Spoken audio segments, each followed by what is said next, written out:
Hey guys, in this video, I'll show you how to add a domain in Cloudflare. First, go ahead and log into your Cloudflare account. Once inside your dashboard, on the top right corner, click on this drop down beside the Add button. Then for here, you'll have the option to connect a domain. Now, just go ahead and enter your existing domain. After that, click on Continue. Now, just select a plan for that domain. After that, it will review your DNS record. So just go ahead and continue to activation at the bottom. Now, it will give you these steps that you need to follow. So you need to log into your DNS provider and then you just need to add this name servers.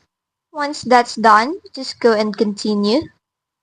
And your register may take up to 24 hours, so you just need to wait for it to be done.